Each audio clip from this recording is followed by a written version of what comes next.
अस्सलाम वालेकुम वरहमतुल्लाह। कैसे हैं आप लोग? मुझे उम्मीद है खैर और आफियत से होंगे आप लोग।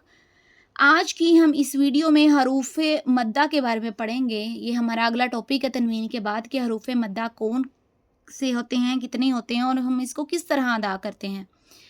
यकीनन तनवीन का तो हम सब ने पढ़ा हुआ है, हर किसी को पता होता है कि दो ज़बर दो ज़ेर दो पेश को तनवीन कहते हैं। अगला आ जाता है हरूफ मद्दा। ठीक है, हरूफ मद्दा हम किस तरह पहचानेंगे कि हरूफ मद्दा हो रहा है कि नहीं हो रहा है। ठीक है, सबसे पहले यहाँ पर जज़म की अलामत को समझ लेते हैं। ठीक है, क्योंकि जज़म का बहुत ज़्यादा रोल है यहाँ पर। तो ये दाल जैसी अलामत जो ये बनी हुई है, ये हमारे पास जज़म कहलाती है। ठीक है, साकिन। ठीक है, जिस हरफ पर जज़म हो वो साकिन हरफ कहलाता है। ये तो आप लोगों को पता होगा। ठीक है, ये अलामत कौन सी है? जज़म की अलामत है, और जिस हरफ पर जज़म की अलामत हो वो साकिन हरफ होता है। यहाँ पर वाओ साकिन है। ठीक है, यहाँ पर या साकिन है। ठीक है, बा यहाँ पर साकिन ही होता है। ठीक है, वाओ साकिन है। अच्छा, यहाँ पर देख लें कि साकिन हरफ को हम किस तरह अदा करते हैं ना। साकिन हरफ हम अपने से पहले मुतहरिक हरफ के साथ मिला कर पढ़ा जाता है। ठीक है, जिस तरह बा, वाओ पेश बू। ठीक है, ये मैंने मिला के पढ़ा है, पीछे से, खुद से नहीं वो पढ़ा जाता साकिन हरफ। वो पीछे कोई मुतहरिक हरफ होना चाहिए जिसके ऊपर कोई हरकत हो, ज़बर ज़ेर पेश कोई हरकत हो, उसके साथ मिलाकर हम इसको पढ़ेंगे।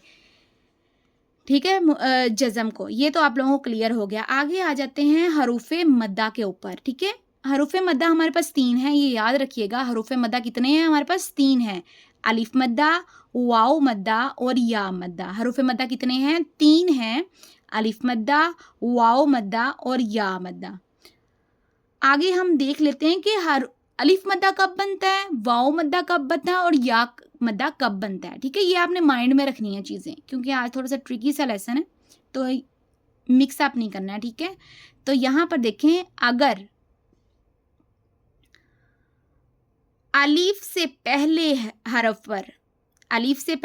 पर ज़बर आ जाए। ठीक है, अलिफ से पहले ज़बर आ जाए। ठीक है, अलिफ से पहले बा है, बा के ऊपर है ज़बर, तो ये बन जाएगा अलिफ मद्दा। अगर वाओ मद्दा कब बनेगा? जब वाओ साकिन से पहले पेश आ जाए। ठीक है, वाओ साकिन है, उससे पहले पेश आई है। ठीक है, वाओ साकिन है, उससे पहले हरफ पर क्या आई है? पेश। ये बन जाएगा वाओ मद्दा। और यहाँ पर देखें, या मद्दा कब बनेगा? या साकिन से पहले ज़ेर आ जाए। ठीक है, या मद्दा बन जाएगा। अच्छा, यहाँ पर एक और चीज़ आप लोगों ने अंडरस्टैंड करनी है, समझना है इस चीज़ को, कि अलिफ मद्दा जब बनेगा तो अलिफ साकिन नहीं होता। ठीक है, अलिफ मद्दा के लिए अलिफ का साकिन होना ज़रूरी नहीं है, अलिफ वैसे ही रहता है। जहाँ पर भी कुरान पाक में आप देखेंगे ना, अलिफ साकन हालत में नहीं आएगा। ठीक है, अलिफ इसी तरह आएगा। ठीक है, उसके ऊपर कोई जज़म की अलामत नहीं होगी। और बाकी वाओ मद्दा में भी और या मद्दा में भी बा भी साकिन होगा और वाओ भी साकिन होगा। अब हम दोबारा पढ़ लेते हैं कि अलिफ मद्दा कब बनेगा, वाओ मद्दा कब बनेगा। ठीक है, अलिफ मद्दा कब बनेगा? जब अलिफ से पहले ज़बर हो तो अलिफ मद्दा, वाओ से पहले पेश हो तो वाओ मद्दा, बा से पहले ज़ेर हो तो या मद्दा, या से पहले, या साकिन से पहले ज़ेर हो तो या मद्दा। अस्सलामु अलैकुम वरहमतुल्लाह। आगे हम इसकी वीडियो में इसको पढ़ने का तरीका और इसकी एग्जाम्पल्स देखेंगे। दुआ में याद रखिएगा। अस्सलामु अलैकुम वरहमतुल्लाह।